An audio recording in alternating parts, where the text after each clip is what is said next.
going to say too much about anything.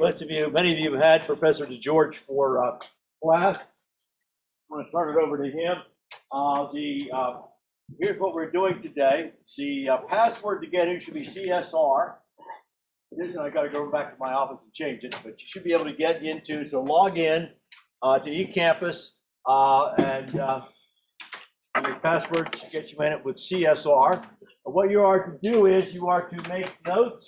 You'll be graded for your attendance today on the notes you make relative to our talk.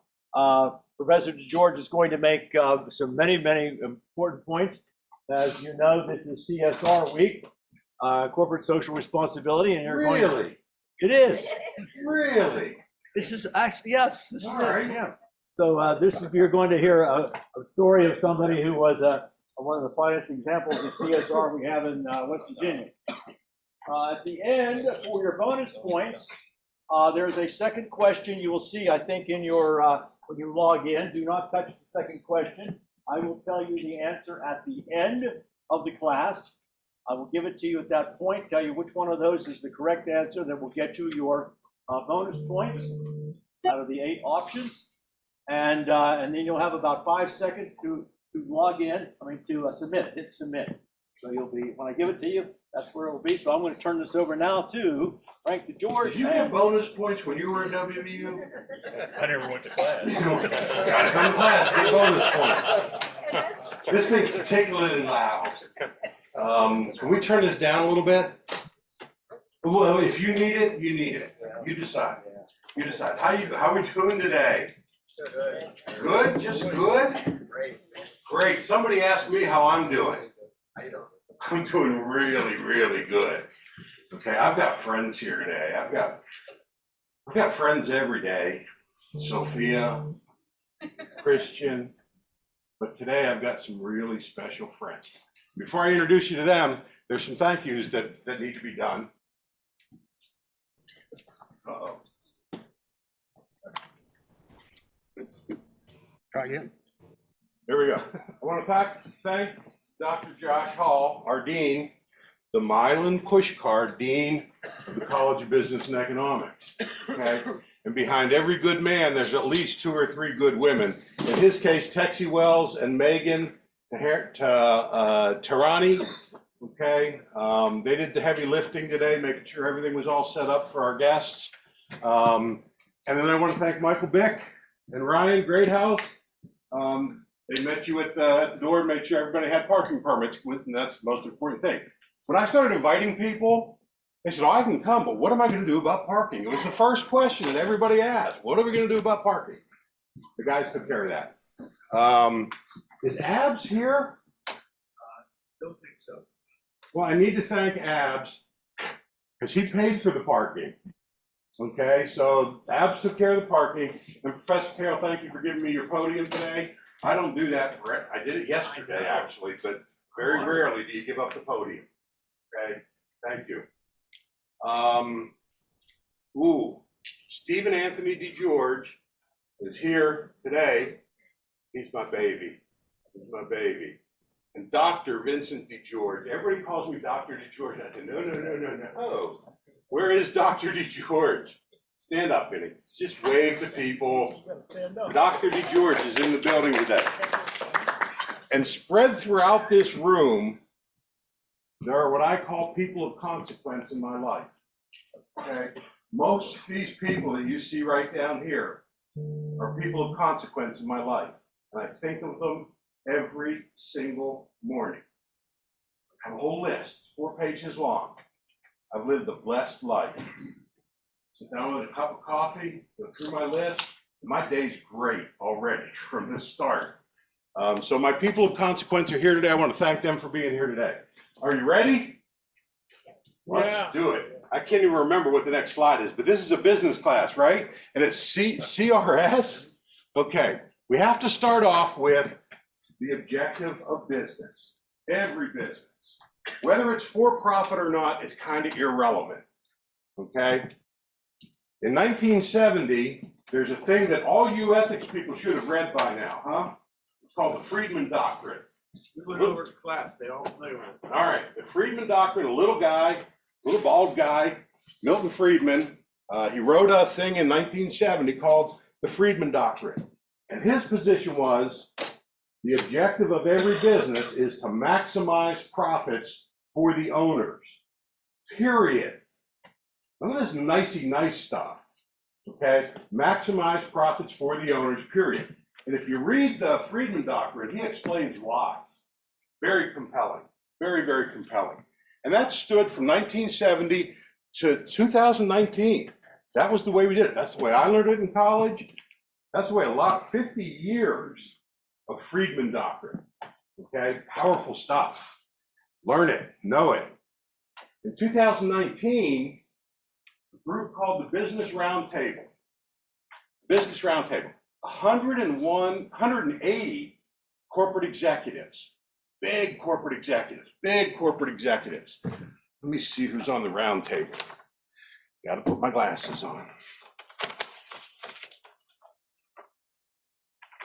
Jamie Dimon, chairman and CEO of JP Morgan. Alex Gorski, chairman of the board and chief executive officer of Johnson & Johnson. Bill McNabb, former CEO of Vanguard. Wait a minute, it's not done yet. Tricia Griffith, president and CEO of Progressive Corporation. Darren Walker, president of the Ford Foundation. You get the picture? These are some pretty heavy hitters. Okay, big heavy hitters. And what they said is an economy that serves all Americans. An economy that serves all Americans needs to deliver value to our customers,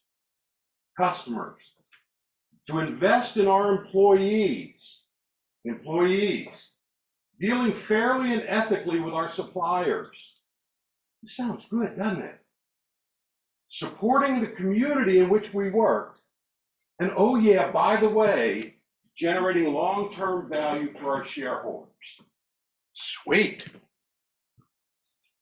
There's a big difference between the Friedman Doctrine, what I just read to you. The most significant thing is that the Friedman Doctrine had one party, shareholders. The round table says there's 5 stakeholders, and they all have an even place at the table. Nobody's above anybody else. The shareholders are not above the employees, or the customers, or the suppliers, or the community as a whole. Everybody has an even say at the table. That's powerful stuff, man. That's really powerful stuff. I don't know whether I buy it, but that's really powerful stuff. Okay? So, where's my student? Sophia, I'm going to pick on you, hon. Sophia, what's really the objective of every business?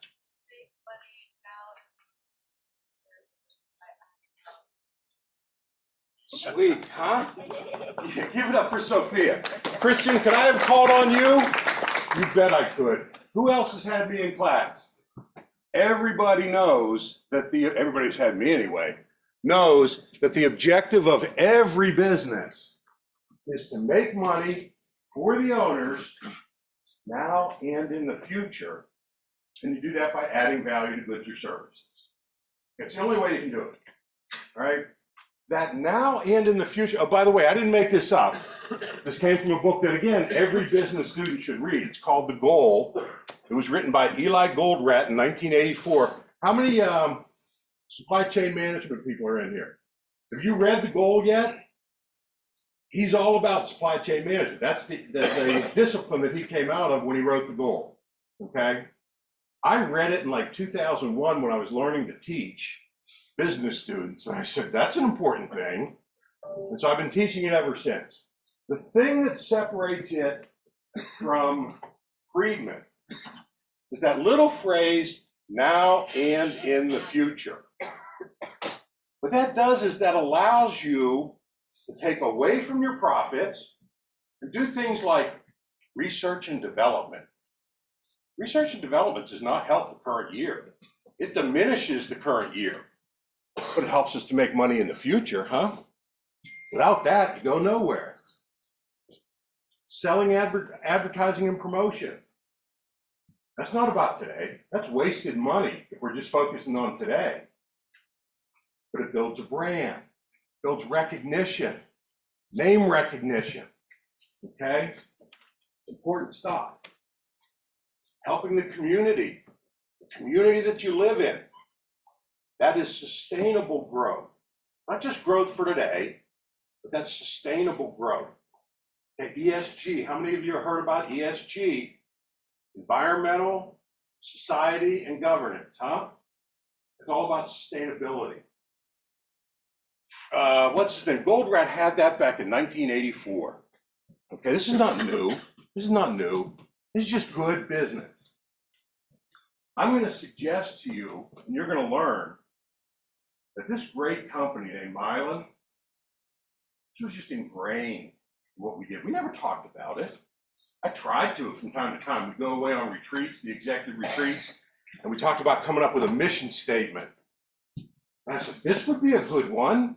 I was like, Frank, no, it's not a mission statement. Let our investor relations people come up with that. You're a number cruncher. Don't worry about it. Okay, so we didn't get there. I have another one coming up later that I actually brought up at a meeting in Nemacolin. You were there. You were there. The executive retreat at Nemacolin. Sweet. Needed a mission statement. Pat Sinceri ended up coming up with it. They didn't buy mine. Okay, anyway, it was a good one. I can't remember what it was, but it was a good one. So is everybody clear on that? There's going to be a test at the end. The objective of every business, everybody say it, read it out loud. Ready? 1, 2, 3.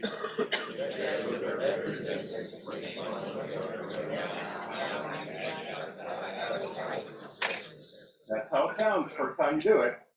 Okay? As it goes on, you get better at it. All right? Keep repeating it. Keep repeating it.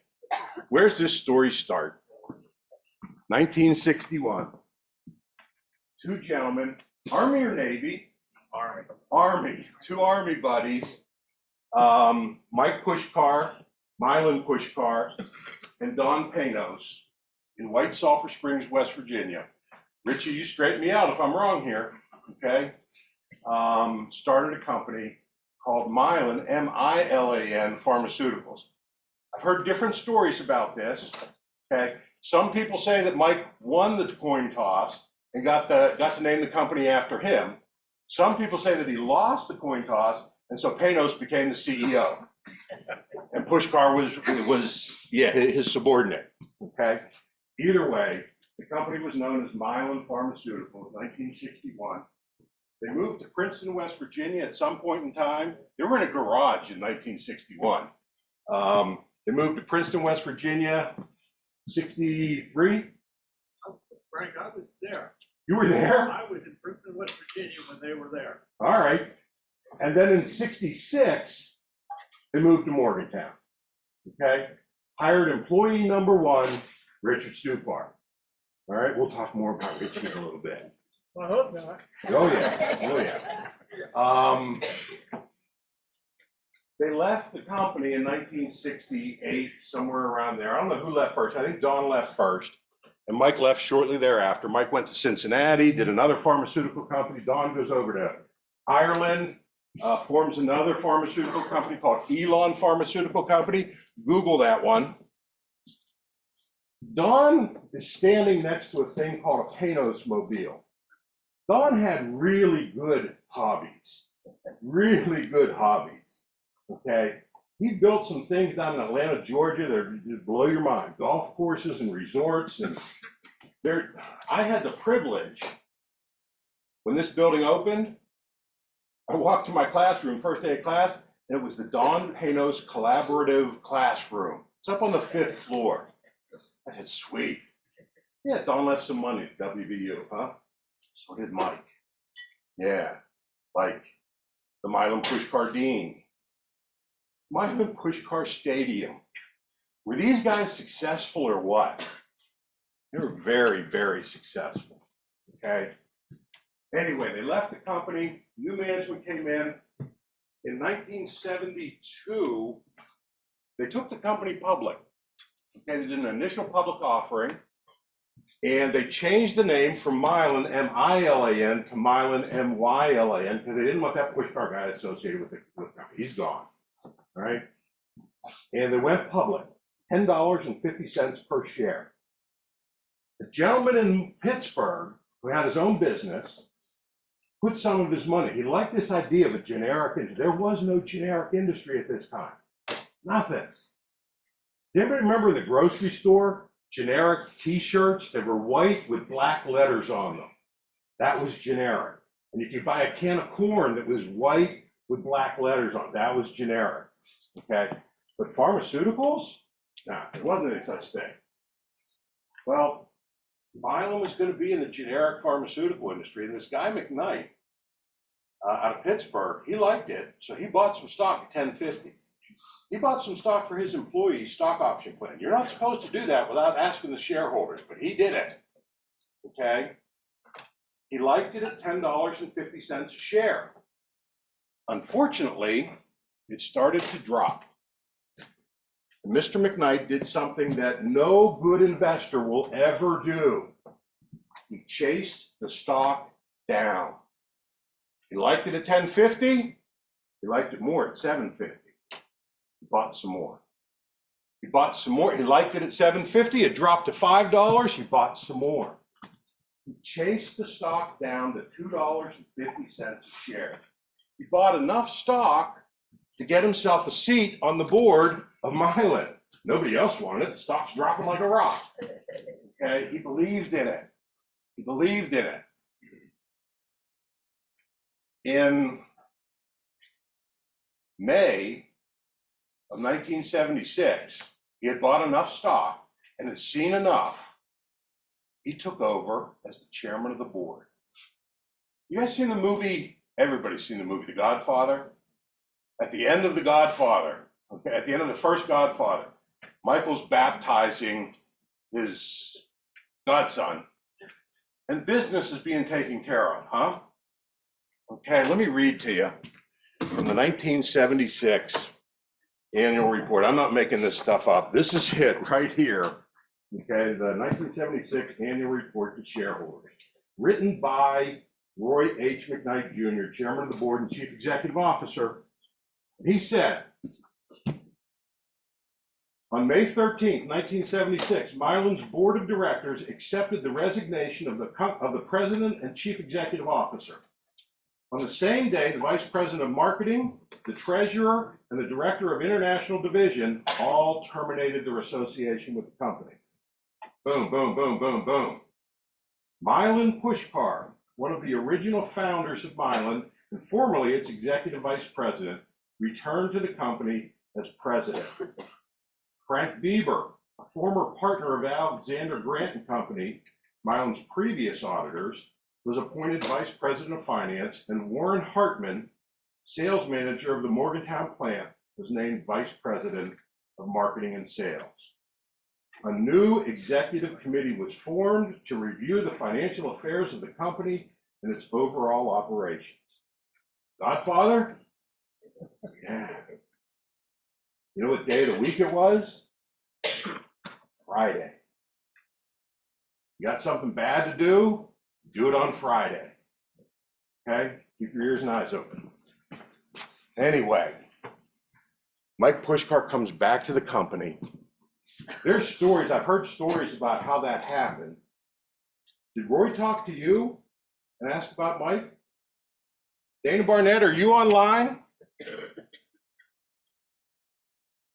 We're supposed to be Zooming right now. We've got some friends that are hopefully online, but maybe not. Okay, anyway, Roy asked Mike to come back, and thus began a partnership like none other. Mike Pushkar and Roy McKnight. From 1976 to 1993, these two men, Mr. Inside and Mr. Outside. Roy worked in Pittsburgh. I can't remember whether it was Columbia or Yale. Okay, big education. He was Mr. Outside. He talked to the street. He brought Mike back to be Mr. Inside because he didn't know a damn thing about pharmaceuticals. And Mike did, and the people in Morgantown really respected Mike. Mike and Roy were phenomenal, phenomenal. I want to share one story, just one story about Mike and Roy. I came on board in 1988. I was 29 years old. My dad told me, he said, Frank, I've worked in a corporation, big corporation, Westinghouse, for 40 years. He said, the corporate world, I'm going to give you one piece of advice. Know who your boss is and know what they expect of you. So I went in to meet with Mr. McKnight in the Pittsburgh office. He sits me down and says, Frank, we're going to be really happy to have you. You're going to be well taken care of, yada, yada, yada. I said, Mr. McKnight, I have one question. Who do I report to? He thought for a second, and he said, when you're in Morgantown, you report to Mike. When you're in Pittsburgh, you report to me. I knew I was in deep shit. Okay? Very dangerous territory there. Okay? And it was tough. It was tough. One day, I'm working in Pittsburgh, and I shifted office. I drove back and forth. I'm in the Pittsburgh office, and Mr. McKnight called me to Roy. He didn't like being called Mr. McKnight. Just like Mr. Pushcar didn't like being called Mr. Pushcar. Mike. So Roy calls me in his office. He said, Frank, you're going to present to our board of directors tomorrow. I said, really? He said, yeah. He said, here's what I want you to present. It was his plan. I said, I can do that. He said, make up some overheads. We didn't have PowerPoint back then. We had overhead slides. Remember? Yeah. So I went into my office and I made up 2 PowerPoint slides. I knew that board presentations are pretty quick. Okay? Took them back to Mr. McKnight. Gave them to Mr. McKnight, and he sat there looking at it. That's good. Good. Good. You done good. This is, he didn't say that. That's not what the word it said. He said, you did well. Okay? He said, this is good work. Where's plan B? I said, you didn't ask me for plan B. You just asked me to prepare a presentation of your proposal. He said, Frank, sit down. That was the first time I got to sit at the foot of a master. Roy McKnight explained to me. He said, Frank, you think that Mike and I run this company, don't you? I said, of course you do. He said, we don't. We have 4 independent directors, the outside directors. He said, there's only 3 of us internal directors. The outside directors chart the course for the company. They tell us what to do and we execute. You never, ever give your board one option. When you do that, it's disrespectful. And our board's really good. Because our board is exceptional and they deserve to be respected. So I went back to the drawing board and I came up with option B. Okay? Understanding that Mr. McKnight was going to oppose option B and kick my butt. I did that every quarter for 11 years. 44 board meetings. I won once. I remember, I don't know what it was for, I don't know what it was about, but I distinctly remember in the Pittsburgh office, the board came in, we did our spiel, I did my spiel, I presented both, and then they excused me, and Mike and Roy tore my proposal apart and cited for them. And on one occasion, I prevailed. And then everybody else left, and Mr. McKnight took me to dinner at Tambellini's right across the street from the office. Okay, I love Tambellini's. He had the Dover sole because that's what he ate. Okay, I probably had pasta because that's what I eat. Okay, and he congratulated me. He said, Frank, nicely done. He said, you always give 2 options to your board, and if it's really important, you give 3. Never more than 3, it gets too confusing, don't waste your time. 3 good proposals if it's life-changing stuff. I remembered that. Very important lesson. It's called board etiquette. And by the way, those of you who are undergrads here, you just stepped into executive MBA at Tepper or at Harvard or at Wharton. Okay, you with me? All right, you having fun yet? Okay. These guys were phenomenal. I don't know where I stop and where I start. Important things happened from 76 to 93, really important things. There's a thing called Maxide, 1985. In 1985 was also my first involvement with the company. I'm going to skip that story. We might run out of time. 1989, a thing called Somerset. Roger remembers Somerset. Everybody remembers Somerset. Some big things happening.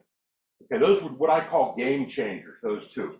We're going to have a chance later on, if we have time, we can talk about those. I want to introduce to you the board. From 1976 to 1993, this was our board. Okay. Mr. Graziano, Mr. Smiley, Mr. DeLynn. Skip over that guy in the middle there, Mr. DeLynn. And the guy up in the corner, Lawrence Sylvester. Lawrence was a little sickly at this point. Couldn't make it to the board meeting when they took the picture that day. The inside directors, Pushkar, McKnight, and that handsome guy in the back there, Dana G. Barnett. Okay, 3 inside, 4 outside. Who controlled the company? Outside. Pushkar and McKnight were just there to execute. And Barnett too. Okay, and they did a really good job. I had a blast going through our old annual reports and finding these pictures. Some of them are not professionally done. There's edges on them and stuff, but I did them with my phone. Cut me a break, okay? Anyway, 76 to 93. In 1993, October of 93, Roy McKnight passed away. And we needed a new board, okay? Mr. Sylvester also passed away, so we needed 2 people. We needed an inside person, we needed an outside person. Clarence B. Sonny Todd became the 3rd inside director. He's sitting down, he's a good looking guy sitting down there, smiling next to Mr. Pushkar.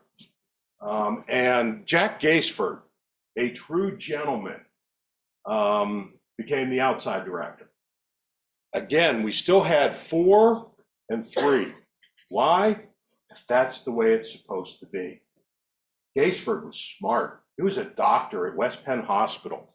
Okay. Didn't know skiddly about the pharmaceutical industry. Didn't have to. Pushkar McKnight knew the industry. You just needed their guidance, their wisdom. That's what you look to a board for.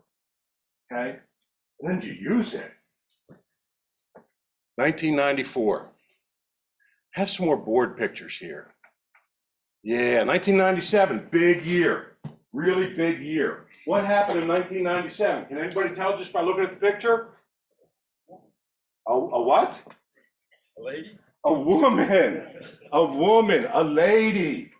Mr. Graziano stepped off the board. He's an Italian. You can only replace an Italian with another Italian. This one happened to be Patricia Sinceri. Used to be Mr. McKnight's secretary. Became our vice president of investor relations. And in 1997, she was put on the board. Everybody else still in place. Pushkar, Todd, Barnett, Smiley, Gaisford, DeLynn, and Sinceri. Something wrong with this picture, though. What's wrong with the picture? 4 in, 3 out. For the first time since 1976, there was a power shift. I don't know whether it was a good thing or a bad thing. I trust the 4 inside people. I trust them a lot. But fundamentally, there was a shift in our board. Okay? 2002, we took care of that. Right? We sure did. 2002, now this is after my time, and Dana Barnett said, Frank, this is your story. Only go through 2001. But I had to just peek over the edge just for a minute. This was big. We went to an 11-person board. Gaisford's still there. He's outside. DeLynn's still there, outside. Leslie Daniels, outside. Wendy Cameron outside. Robert Corey, I think he's outside. He is. He's outside. Doug Leach outside. Pat Sinceri inside. Sonny Todd inside. Randall Vanderveer outside. And Stuart Williams outside. Who's missing? Dana G. Barnett. He's going to get embarrassed. He's going to get mad at me. Took 6 people to replace Dana Barnett. We'll talk more about Dana Barnett in a little bit. Very special man. 6 people to replace Dana Barnett. Okay? The board is now 6-5. We returned the power to the outside directors. Okay, 6-5. Mike was back in his place where he should be, reporting to the independent directors. I think that's as far as I'm going to go. Yes, it is. Let's get to the numbers now, because I'm an accountant. You realize I've just been talking for, what, 15 minutes, and I haven't done a damn number. That's pretty good for DeGeorge. Okay, here we go. I'm going to keep it simple. Assets minus liabilities equal equity. Book value, net worth, whatever you want to call it, that's what it is. Okay, we don't have book value for 61 through 73. It wasn't a publicly traded company, so we don't know what the book value was. We do know that when it went public in February of 73, it's a weird number, 0.003 billion. That would be $3 million. $3 million of net assets. That's pretty small for an IPO. That's what it was. By 76, I call this the dark years, that number got smaller. We had negative equity. The company was bankrupt by March of 1976. The company was bankrupt. They just didn't bother to file the papers. They still had a little cash left over, but they were bankrupt. McKnight and Pushkar come in, 76. By 93, when McKnight passes away, they had turned that negative number into a positive $300 million. That's pretty good. That's pretty good. Okay? And then Pushkar's by himself from 94 to 2001. And he raised it to $1.4 billion. Now, he had some help because DeGeorge came on board in 1998. Yeah? No. I recorded history. I did not make it. Okay? I recorded history. Did a pretty good job. I had some really good helpers. Okay, I'm going to introduce you to them in a little bit.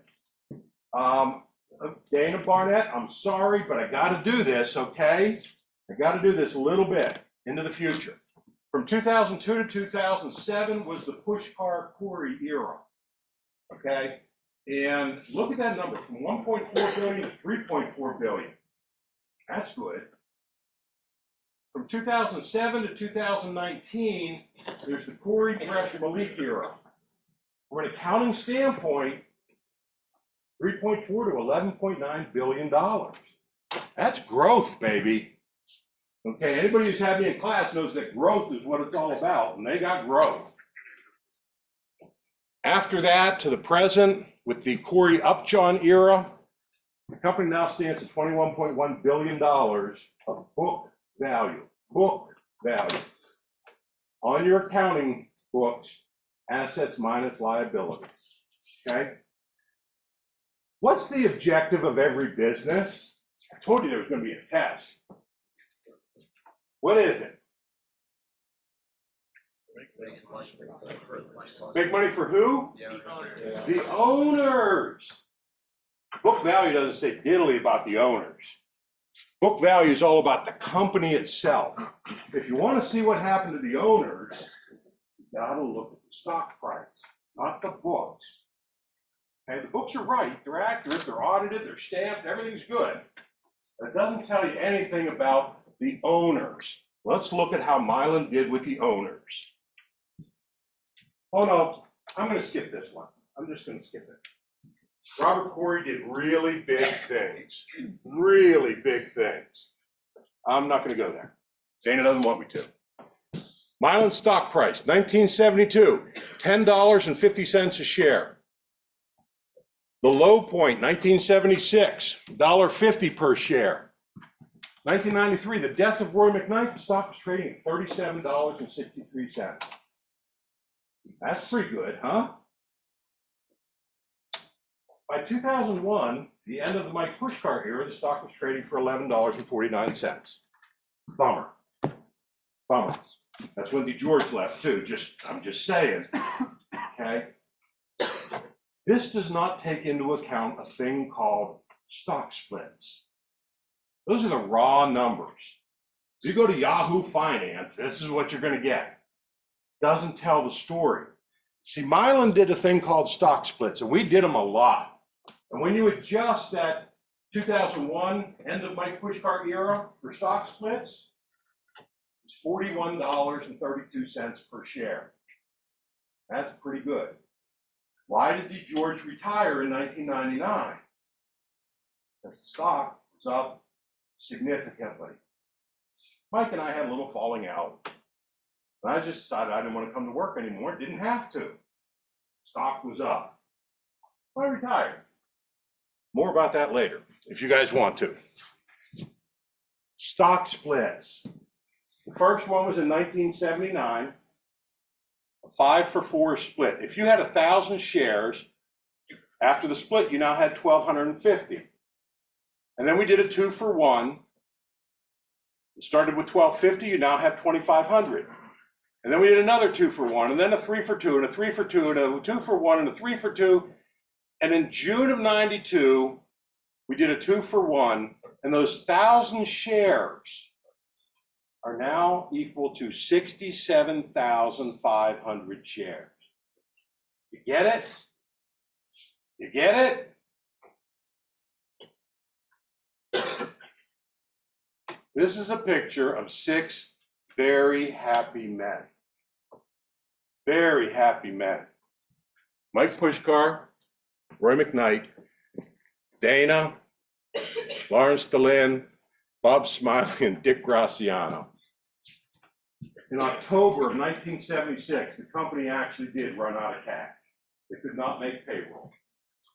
And so the company did what's called a private placement, and they asked the officers to kick in a maximum of $60,000 to buy 40,000 shares at $1.50. And they raised the money. 8 people. These 6 and 2 more, don't know who the other 2 are. Think I do. Think I know one of them, but I'm not sure. That 2,500 shares split 67.5 times. And by 3/31/93, that's equal to 8,437,000 shares at $37.63 a share. That $350,000 investment is now worth $317 million. Are these men happy or what? Yeah, if you kicked in the max, $60,000, you got $46 million. Was Mylan good for its shareholders? Oh yeah. Oh yeah. On top of all the stuff that Mylan did, we had some accolades, some true accolades. This was it. The Mylan Pushkar era, from 1976 to 2007, 31 years. The book value, that's the accounting thing, went from $900 million in the hole, negative, $1.6 billion. That's not bad. Doesn't matter. It's irrelevant. What's important is the market value at 3/31/2007 is $5.3 billion. And that's 3.3 times higher than book value. That's a good number. That's a good number. The stock appreciation from 76 to 2007, I keep calculating. Every time I look at this number, I say, Frank, you slipped a decimal, do it over again. 71,706% increase. It's too big to comprehend. So I broke it down. The stock appreciation, that same stock appreciation is like getting 28% every year for 31 years. What's the average of the S&P 500? I called on Sophie before. Christian, what's the average of the S&P 500? About 7.5. About 7.5. Growth stocks, 10. Hedge funds, 20. Private equity, 25. Mylan, 28. Every year for 31 years. How the hell did we do that? The keys to success. I first gave this talk in 1976 at Beta Alpha Psi dinner. I was still working at Mylan. I'd gone to a conference and some motivational speaker got up and said, "You want to be successful? Here come the keys. I'm going to give you the 4 keys to success." I tried to get this as our mission statement up at Nemacolin. Okay? Got shot down. Frank, that's just too simple. Okay, here they are. Please write them down, but more importantly, write them here. Okay? Take them with you forever. I'm going to jump in, Frank, on this because you're pretty graded on the notes you're taking stocks. A lot of people came in late. Didn't hear that announcement. Write these down. I want to see them. I'm grading your what you've written today. Is tracking these. Get these 4 keys to success on your notes that you're taking today. We got to do them quickly though, because I only have 10 minutes left. Sorry. No, I don't. We go to 45, huh? Yeah, We're gonna have some fun. Okay, here they come. I'm giving you all 4 of them at the same time. Usually I do them one at a time. Never break the law. Any questions? Why are you pointing to me? I'm not pointing to you. Roger's job, my job was to record history. Lawyer's job, get us out of trouble when we get into trouble. He did it. We didn't get into trouble that often. Never break the law. Number 2, and by the way, never break the law is the easiest one. Yes or yes. Number 2 is the hardest one. Do what's right. I want to skip over that one for now. Okay? We're going to come back to it. That's ethics. That's what ethics is all about. Number 3, make money. Did Mylan make money? The shareholders made money. Did you make money? Did you make money? Did you make? Everybody made money. Everybody associated with Mylan made money. There were people who didn't even work for Mylan, but just happened to be in Morgantown and made money. Okay? Everybody associated with Mylan made money. And making money is not a bad thing. Usually when I give this talk, or some of my students throughout the course of the semester, because I talk about making money a lot, they say, "Mr. DeGeorge, money is the root of all evil." I said, no. Love of money is the root of all evil. Big difference there. Money is a blessing. If you happen to get it someday, put it to good use. Okay? Do not shy away from money. My son, my oldest son, he's not here today. He's over in Germany. When he was about your age, he used to say, "Dad, I don't need money. I could live in a box." I said, "Try it. Go ahead." And he did. We had a little church outing one weekend, and he slept in a box. Enough with that, huh? Okay, if you want to live in a box, go ahead. Have fun. Oh, my goodness. Oh, my goodness. 1998, I took my wife, brought my wife, and our 2 youngest children down to Morgantown to the Mylan Summer Family Picnic. 9 o'clock in the morning, we pull up, and there's softball games going on already.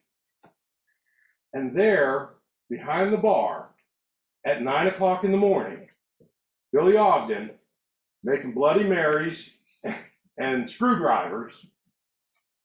Yeah, we had fun. We had fun. And everything we did, we had fun. We had quarter end parties. We had Christmas parties. Any opportunity we had to party was good. In 1998, when I started, the industry took a beating. It was a tough time for the industry.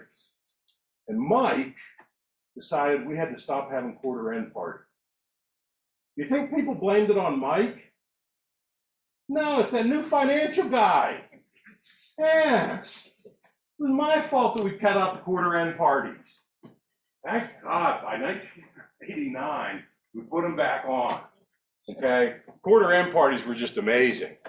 Christmas parties were even better, but the best thing, Mylan tailgate party.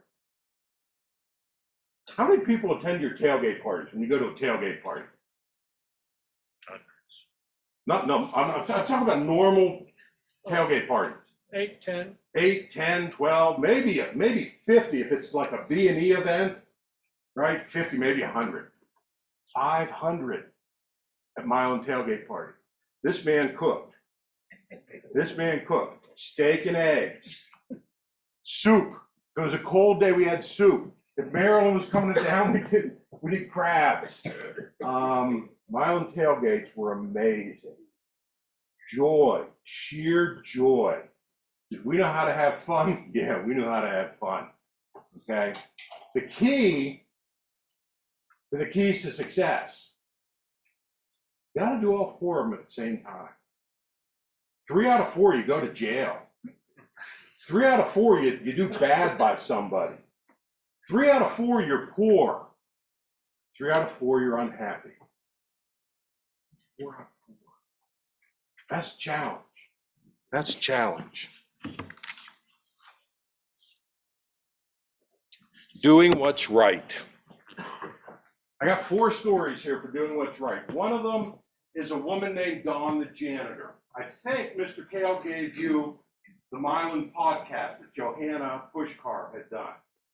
I'm pretty sure. I asked him to. If not, Google it, Mylan Pharmaceuticals, the Mylan Pharmaceutical story, Bleeding Blue. Okay? And watch version 1, podcast 1, and you're going to hear Dawn, the janitor, tell about Mylan Pushkar and doing what's right. I'm not going to do that one today. Okay? I'm going to do one of these 3. My first attempt to fire an employee, negotiating our union contract, or Frank DeGeorge's separation agreement. Somebody pick one. Union contract. Oh my goodness. Lou DeBone. Lou DeBone was I don't know what his title was at this point in time, but his job was to negotiate a union contract. Lou was fresh off of an MBA from Duquesne University. I have a master's of accounting from Duquesne, but he had an MBA. Woohoo, woohoo. He's Italian, I'm Italian, but he had an MBA. He got to negotiate the contract. Roger recorded it, because that's what Roger's job is. Bob was involved in it. I gave Lou the numbers. Lou would come out and say, Frank, we got this. What is that worth? Is that going to cost us money? And I told him. It was all Lou DeBone. Yeah. He was spectacular. He negotiated a really good contract. We knew it was good because the union signed it. The union representative signed off on it. Done. Lou DeBone very proudly, and Roger Foster very proudly, march into Mike Pushkar's office because Mike needs to sign it. It's not done until Mike Pushkar signs it. And Mike Pushkar, I can picture this. I wasn't there, but I can picture this. He did it many times with me. He sits down, he starts paging through. Into one page that he didn't like. Mike always had a little pad of paper sitting on his desk. Took the pen, he started doing numbers. Watch out when Mike starts doing numbers. Okay? And from what I heard, he said to Lou, they're not getting enough. Lou said, what do you mean they're not getting enough? He said, they're not getting enough. Roger chimed in, from what I heard, and said, actually Roger told me this. He said, Mike, you cannot unilaterally change a contract that's been signed by the union. We can't give them more. It's illegal. And Mike said, fix it. Because there's a woman out there named Mary. I'm just making up a name. And Mary's a single mom. And her daughter is a single mom. And Mary is supporting 3 people. And she can't do it on what is in this contract. Fix it. And they did. They did. Why? Because it was the right thing to do. It didn't matter whether you were the chief executive officer of the company, a vice president, didn't matter.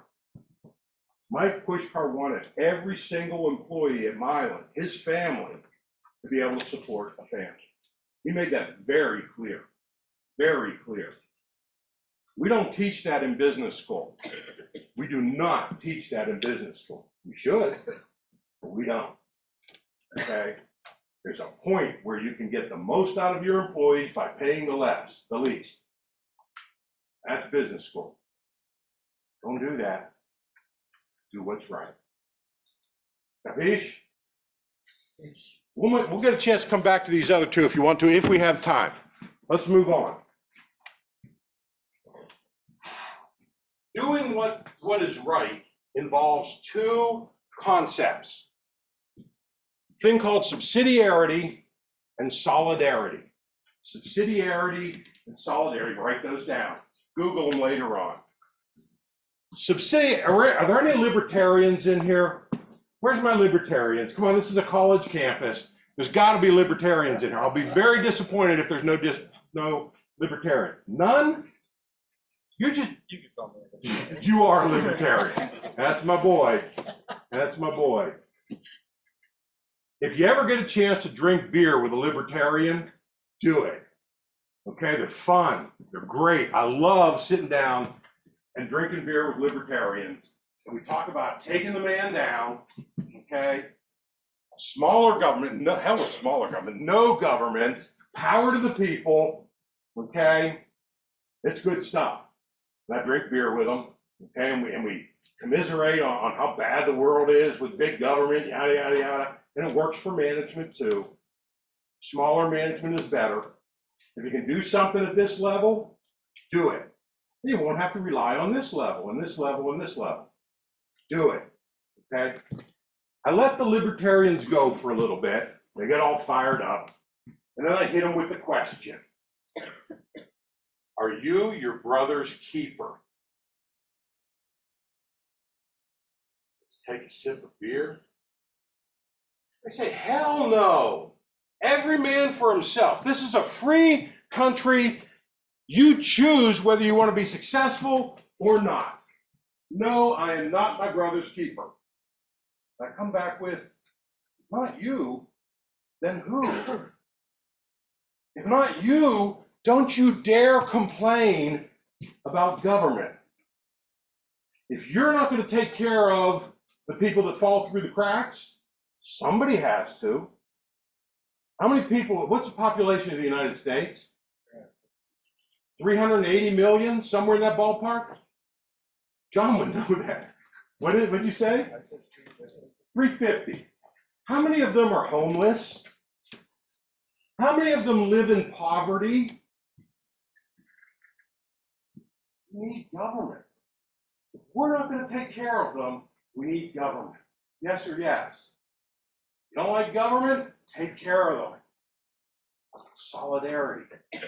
You cannot have subsidiarity without solidarity. They go hand in hand. Let me tell you about solidarity.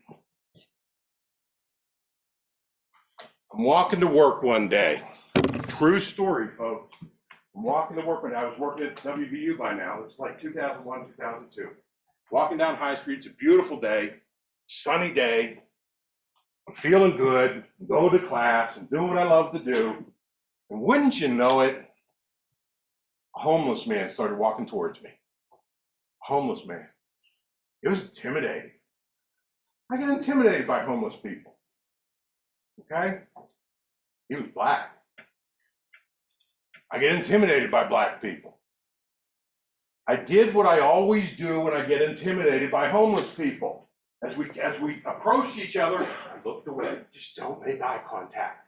Don't make eye contact. And I'm walking by, and all of a sudden I hear, "Excuse me, sir, but can I borrow 15 or 20 of those extra pounds that you're carrying around?"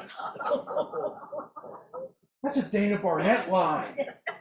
I stopped dead in my tracks. I turned around, and I met Larry Jackson. Is he intimidating or what? Yeah. I said, "Larry, I'm Frank DeGeorge. I'm a professor at WBU." He said, "I'm Larry Jackson. I'm a chronic alcoholic." I said, "Let's work on that." I said, "Let's go to breakfast." I took him to breakfast that morning. I said, "Larry, you're not a chronic alcoholic. Let's just go with alcoholic, okay?" He said, "Professor, I've tried that. I'm a chronic alcoholic." That's all right. Larry and I became friends, good friends. I saw him every single day when I walked to work. And he would call me Professor, and I would call him Mr. Jackson. And when winter came around, I knew that Larry was going to struggle through the winter. And so I'd ask Larry, I said, "Larry, what can I do to help you get through the winter?" And every single year he said, "I could really use an apartment." And I said, "Larry, I can't do an apartment." I said, "How about we go shopping, and I'll buy you a new coat, some blue jeans, some underwear, some socks, whatever you need." I said, "We'll go to Walmart." He said, "I don't like Walmart." He said, "Let's go to Gabe's." I said, "Okay, we'll go to Gabe's." So we'd go to Gabe's, and he would just load up, okay? He would load up. $200, sometimes $300, okay? I worked at Mylan, I was blessed. You go to my car, and that man right there would sit in the front seat of my car, clutching his clothes. He would sing. If you think you've heard praise and worship, you haven't heard praise and worship until you've heard a homeless man sing to God in gratitude for the stuff that he needed to get through the winter. I cried. I'm Italian, I'm allowed to. Okay? Larry Jackson was awesome. He died one year on the streets. I went to his funeral. I was the only white guy there. And the pastor said, "If any of you would like to come up and tell a story about Larry Jackson, now's the time." I did. Talked about my friend, Larry Jackson, who wanted to borrow 15 or 20 of those extra pounds that I was carrying around. I'm a better man because of that man right there. That is solidarity. Any questions? Let's move on. Get into the good part. Never break the law, do what's right, make money, have fun. After I left Mylan, I found a way to do all four of them at the same time. I'm not going to preach on this because I'm not allowed to. Have a rock solid anchor in your life. And I'm talking about a rock solid anchor in your life. Because let me tell you something, young people. Life is going to be tough. Life is going to be rough. The winds are going to blow you around when you're out on the sea. Okay? Everybody here knows that we've all been blown around a few times. You need an anchor that you can always hold on to, that you know is always going to be there. Now, after this talk, students come up to me and they say, "I know what your anchor is." And I say, "What?" And they say, "It's your wife, isn't it?" I say, "I love my wife and she loves me," but no, that's not it. If you ever want to talk about my anchor, room 4104, come visit me. If you think I like talking about finance, you know I like talking about finance, huh? Had you for class. If you think I like talking about Mylan, I like talking about Mylan. But more than anything else, I love sharing with students about my anchor. 4104. Capiche? Let's move on. What really made Mylan great? Let's get to the chase. It's not slogans. It's not mission statements. They're good. That's not what made Mylan great. Okay, here we go. This is the fun part. I am gonna have a blast with this. Here's what made Mylan great. Started off with Rod Jackson, our Vice President of Sales, Roger Foster, our legal counsel. I put F.A. DeGeorge on that because Dana Barnett told me to put it on there. I didn't want it on there. And Pat Sinceri. We all reported directly to Mike Pushkar. Okay? Sonny Todd and Lou DeBone would not let me in the plant. I was a bull in the china shop, and they did not want me to break anything. Dana Barnett, John O'Donnell, Frank, stay out of the R&D lab. There's test tubes, delicate stuff in there. You're a bull in a china shop. Stay over there and do your numbers, okay? I think I was in the plant maybe 5 times in my entire career. But I took a tour of the plant, and the tour of the plant was fun. And I'm going to take you on a tour of the plant, okay? Here we go. So us 4, we were the, what do you call them? Overhead, I guess. We were WVU over, or not WVU. We were Mylan overhead, okay? Now we're going to get to the good stuff. I'm going to start with Richie Stupar, I think. Now I'm going to start with John Campbell and Bob Myers. Bob Myers, were you a vice president? No, neither was I. Never got that title. Damn, Mike. I was in that position longer than any other CFO of the company, and I never got the title. Bob, you're vice president in my book, okay? You always were. Bob took care of HR for the union and for the management, okay? Everybody had to go through Bob Myers' office. You had a problem, call Bob. Yeah, whatever. Bob was the man. John Campbell. When I started at Mylan, John Campbell was the plant manager for the penicillin plant. We closed the penicillin plant. John's out of a job. John's pretty good at whatever you need John to do. Did you have a title? Yeah. Oh, special project. Special project. Were you vice president of special project? No, I ended up vice president of manufacturing. You were? In Vermont, yeah. In Vermont? Yeah. Ah, Vermont. That's not Morgantown, it's Vermont. That was a special project. It was a very special project. Anything that needed to get done, John Campbell did it. We needed a new computer system at Mylan. John Campbell bought it. We needed Vermont brought on board. John Campbell did it. John was the vice president of everything else. Okay? He did a great job. John Campbell's in the building today. Give it up for John Campbell. Give it up for Bob Myers. Now let's go inside the plant. The plant tour begins in the raw material warehouse. It's just a big warehouse with a bunch of stuff in it. Okay? I was never very impressed with a warehouse. It's a warehouse. But the stuff that was in that warehouse is what made Mylan great. Because if you're going to make good tablets and capsules, you got to start with really good raw material. Richie Stupar was our vice president of purchasing. His job was to source really good raw material. Richie Stupar is here today. Employee number 1, give it up for Richie Stupar. He's what made Mylan great. Okay? Once it comes out of the raw material warehouse, people, I don't know who they were, but people, some union people, some management people, took the stuff out of the warehouse and brought it in to the plant. The plant. And the first place it hit was John Hamrick's area. John Hamrick was in charge of, help me out here, guys, mixing, granulation, encapsulation, coating, tablet press. That's all under John Hamrick's domain. It's production. It's production. John Hamrick is on, hopefully he's on with us today via Zoom. John Hamrick is really what made Mylan great, let me tell you. Okay, give it up for John Hamrick. I hope he's listening.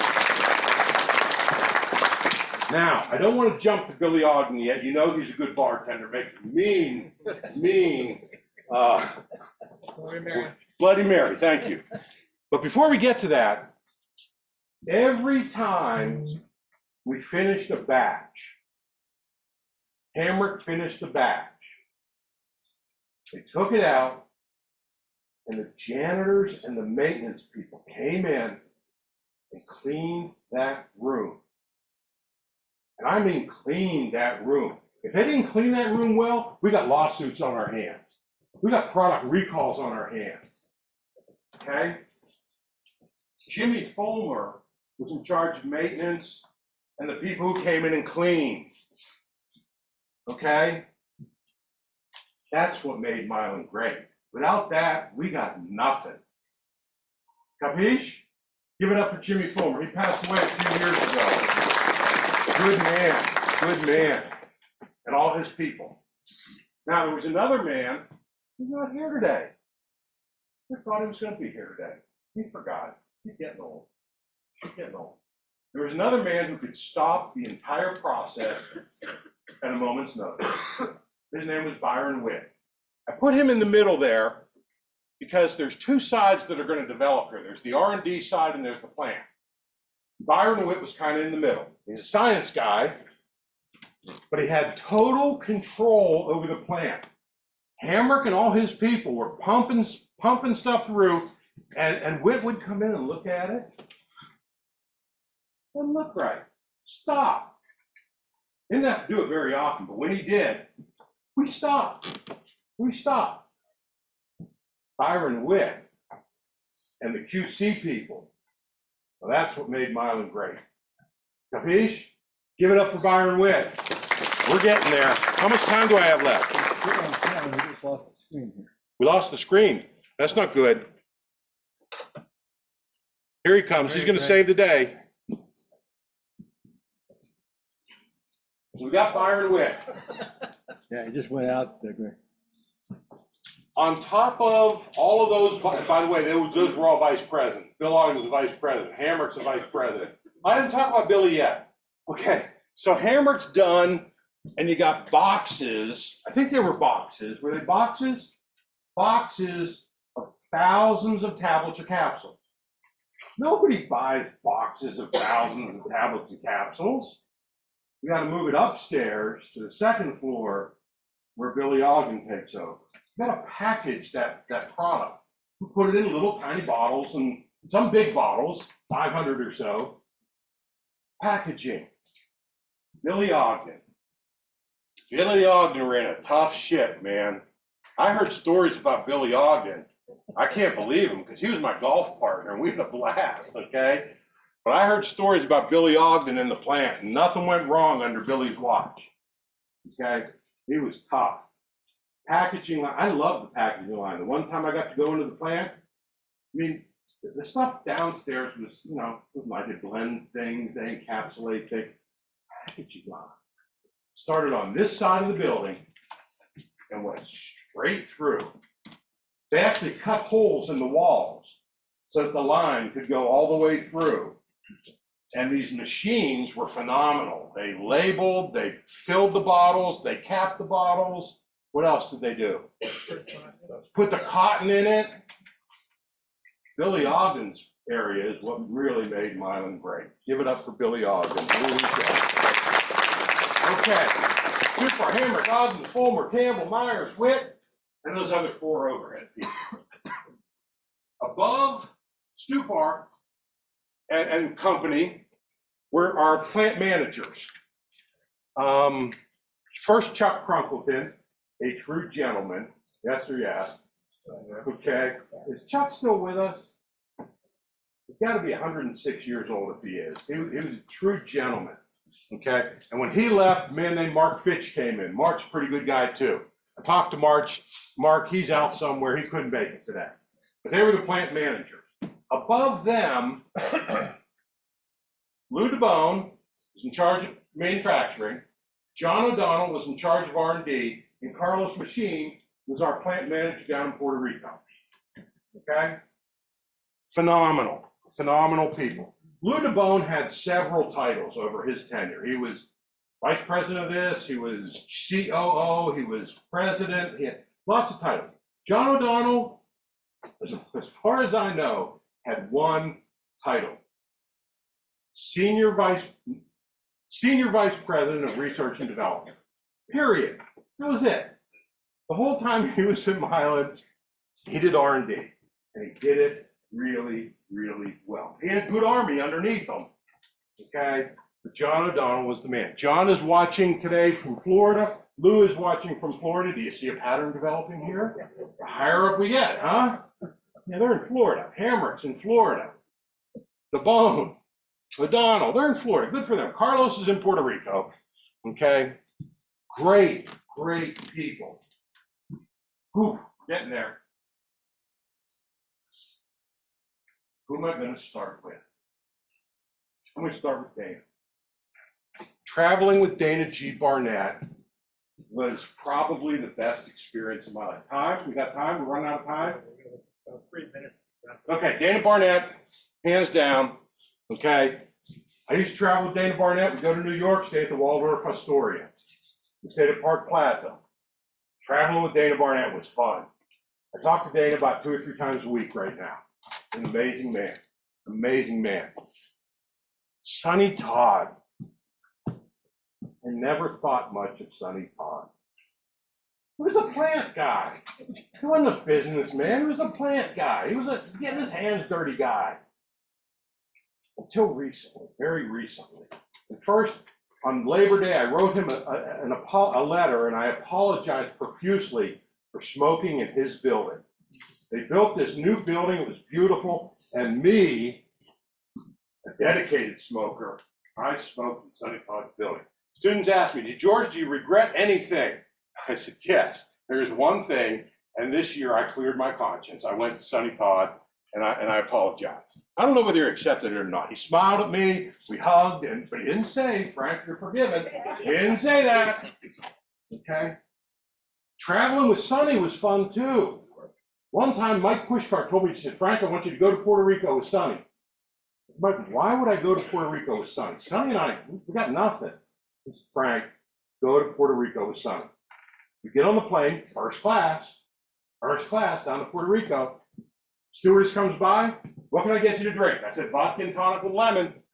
Sonny said, you drink vodka and tonic with lemon? So do I. We'll take 4. Sonny and I had a really good trip. Okay, we didn't talk to each other. Sonny's yes meant yes, and his no meant no, and there was nothing in between. He was a hard man to talk to. We drank a lot of vodka and tonic. And we just kind of, was there. We were together.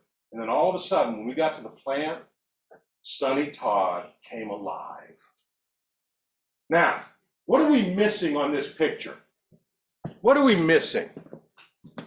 I may go a couple minutes over, folks. I'm getting there, though. Trust me. What are we missing?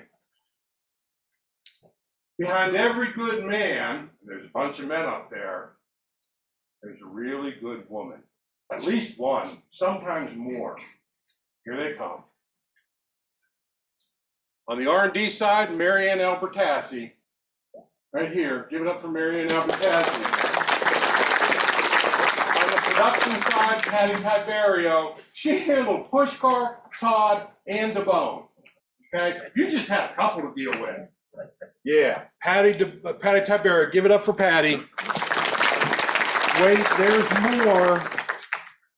Marty Kirk couldn't be here today. She left Tuesday to go down south. I don't know what the heck Marty Kerr did, but in every conversation that I ever had about the plant, Marty Kerr, I didn't even know where to put her on there. So I just stuck her in the middle there. 54 years. 54 years Marty Kerr worked at Mylan. Now, we need one more thing. Every good company, and I'm sorry if this offends you, needs a mom. We had one. When I was sick, I went to Bobby Neal. When Mike Pushkar was sick, he went to Bobby Neal. When the union employees were sick, they went to Bobby Neal. Bobby Neal's here with us today. Give it up for Mom, Bobby Neal. That's what made Mylan great. Not quite. Every department, every single department had amazing hands-on people. But the worker bees. In my department, I'm sorry, Cindy Dalton, Dennis Seaman, Gary Spar, and a gentleman named Gary Mayfield, the most incredible controller I've ever met. They made my job ridiculously easy. Every department had extraordinary people working for them. But what really made Mylan great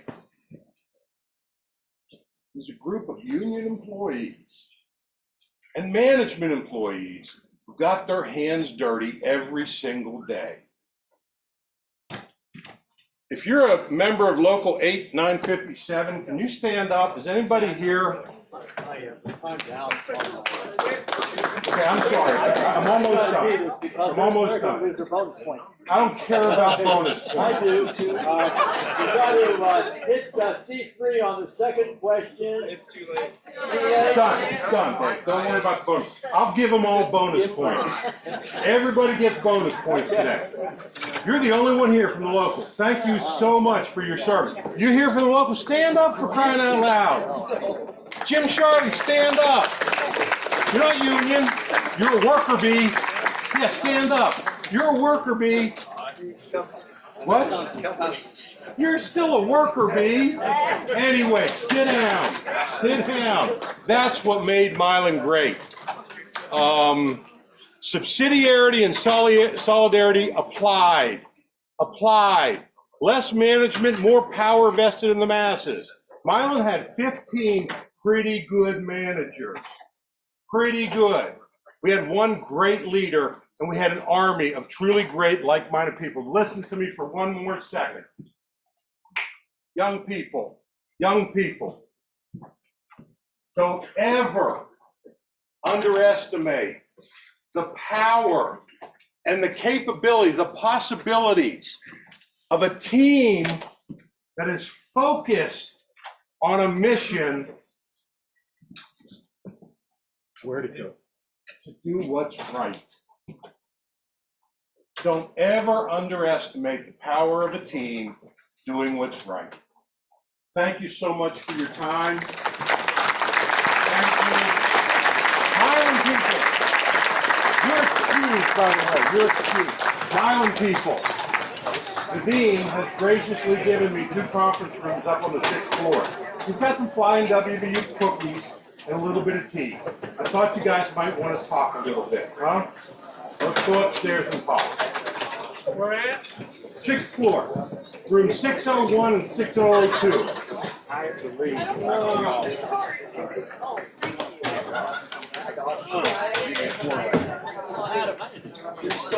We're doing that.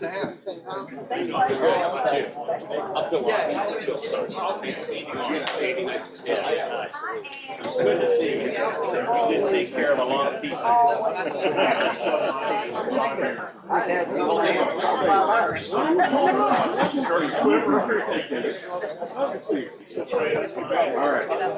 right.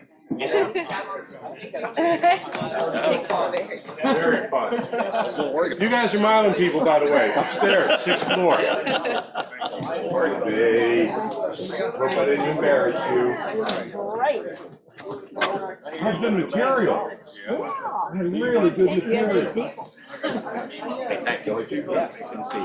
up and have some cookies. Yeah, I'm gonna walk up there. Sure, thank you. Big dog, little dog, big dog, whatever dog. Yeah, we'll walk up this way. Yes. 6, in fact, dive there. Find out what room it's in. I can't remember. It's either 6001 or 6002. Yeah. Are you in the class? Yeah, we're back. Good. See you After Thanksgiving. after Thanksgiving. Yeah, I'll take it Can you still have the cookies? I cannot. I have a meeting in Bruce and I must get to it. Get to it. Good. We'll see you sometime. All right. See ya. Thanks for keeping things together.